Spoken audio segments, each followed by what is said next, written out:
Hey, what's up guys? It is TechDeckBros_, and today I'm going to be recording a video because we are with the CRX, as you can see right here, and we had some stuff happen that you'll see soon, but I'm going to tell you the story about this failing Smog. So basically this thing failed Smog. I had a whole video about it, but I have that currently removed, so I'm gonna just talk about it. These are dual point injection motors, which means basically that one injector runs the idle, one injector runs the main driving. Okay, and so we had an issue where we went to the Smog place right after I bought it, and it failed Smog, but it ran perfectly fine at 2500 RPM, like perfectly Smog compliant, everything, right? But at idle, it ran rich as hell. And I asked the guy, I was like, hey, is it running rich? He was like, I can't tell until after the test. And then after the test, he was like, oh, how did you know? Like, what did you do to it? Like, how did you know that it was running rich? And I was like, I could smell it. And I also noticed that, you know, in the video when we were negotiating, the oil was super thin, smelled like gas. And if I could have changed it on the spot, I would have. But we didn't have the, like, Walmart was closing, so we just got it home. And so, like, I already kind of knew that this thing has been having symptoms of a blown head gasket, right? But so we basically pulled off the whole intake manifold type of thing, and there was a pinched O-ring on the injector that runs the idle. I'm not sure if it's the primary or the secondary, but one of the injectors had a pinched O-ring, so it was just dumping fuel. And yeah, so fixed that, and boom, passed Smog. And as you can see in the previous video, head gasket is now blown. I've had the car for about 22 days, something like that. Finally just got in my name and insured. Barely been driving it because I just now got it. But decided to, like, you know, drive to Santa Rosa, come back, and then Zavo wanted me to go up Cobb, and completely blew the head gasket. I was already having symptoms of, like, oil in the coolant, like very little oil in the coolant, stuff like that. But now this thing barely runs. So in the next video, expect a video of me pulling this motor. But I just wanted to go over that because that's how this car failed Smog, then passed Smog on its second attempt, then blew a head gasket, and now I am finally swapping it. As you guys probably already know, we're going to be going H to B. We got an H series, we got a couple ECUs, we got a bunch of stuff. I did the interior lighting. So yeah, just going to be uploading some videos. We already got the cherry picker out. And yeah, just wanted to get a quick video of it.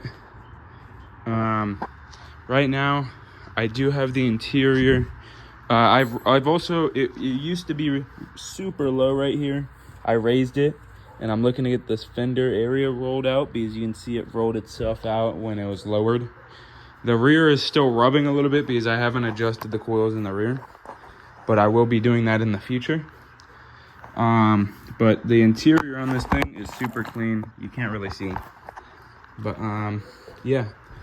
And I'm also planning on getting some cup holders made in the future. I just purchased a brand new $500 kit by Hush Performance, and that's to go from cable clutch to hydro clutch.